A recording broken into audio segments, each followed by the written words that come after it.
Well, the Buffalo Bills make a big move, moving on from offensive coordinator Ken Dorsey. Here to help us break it all down is Mike Renner, host of the Renner Ranks podcast here on the LOCKEDON Podcast Network. Mike, let's get started with kind of the big question that everybody's looking at here when it comes to this move. Is this going to fix the Buffalo Bills? I don't think it fixes it, right? I think the problem that they have is that they have an extremely turnover-prone quarterback and that they're fumbling away a lot of these games. Like they really...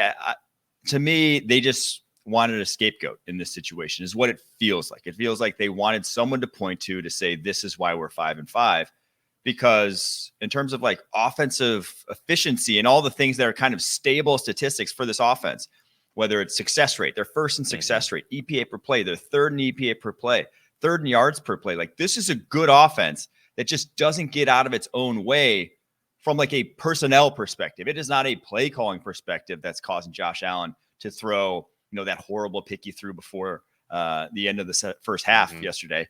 It really is not that. It is, again, it's personnel driven. A lot of their mistakes that are happening right now in offense and just bad luck that they're losing some of these football games, honestly. Yeah, this is a team right now, 18 turnovers on the season, second most in the NFL. They're, near the top when it comes to interceptions thrown as a part of that conversation as well, in company with teams like the Las Vegas Raiders, the Chicago Bears, the Minnesota Vikings. Not really the greatest company that you want to be in when you're talking about a Buffalo Bills team that sees itself as a very successful option. Is there a chance maybe that Ken Dorsey ends up landing somewhere this year for a team that's maybe struggling on the offensive side? I'm asking for no reason in particular. I don't think so. I just don't think he himself would even want to do that because of his resume right now. But I do think there's a good chance that we're looking at next year. He's getting offensive coordinator looks yet again, he will be hired to coordinate someone's offense because he wasn't by any means bad at his job, in my opinion.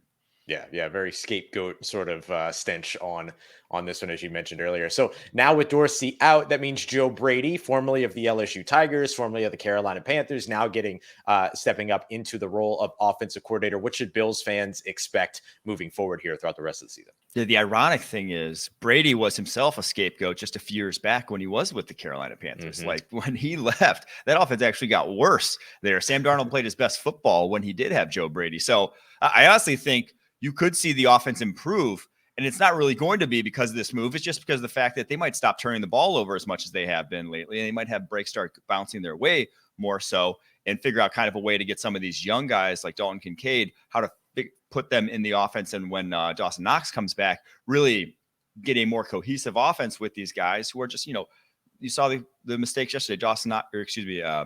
Kincaid had a third down drop. James Cook had an early fumble and then almost fumbled away one late at the game as well. Some of those young guys are making young mistakes that probably will improve over the course of the season. So I think this offense will improve.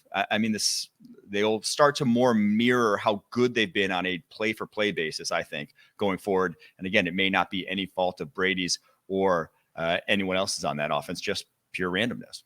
Yeah, it's pretty simple and pretty easy to see that no matter what changes you make on offense, it's not going to keep you from marching 12 players out on a field goal on a field goal miss and giving them an opportunity to get it done. There's still a lot of stuff to fix here if you're Buffalo. When it comes down to Joe Brady stepping in, especially, look, we're just wrapped up week 10 of the NFL season. What's the reality in terms of a guy stepping into a role like this and actually changing something on the offense versus just running what the offense was already doing? Yeah, you're not going to create a brand new playbook, right? I think it's going to be more Brady maybe has his plays that he likes. And I think there may have been more of an impetus behind the scenes here of maybe Josh Allen likes Brady more. Maybe that's more what it comes down to, is that maybe he, favors one guy over the other. Could very well be.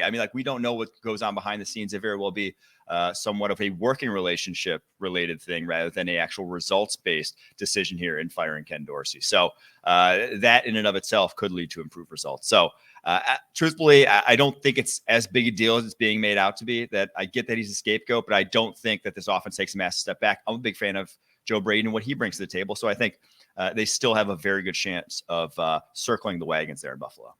There you go. Big changes in Buffalo, but not necessarily in the situation for a bunch of concerns to start rolling in just yet. For more on the NFL across every spectrum of what there is to be discussed, make sure you're checking out Mike over at the Renner Ranks podcast and on your favorite social media at Mike Renner _. Mike, appreciate you coming through, bud.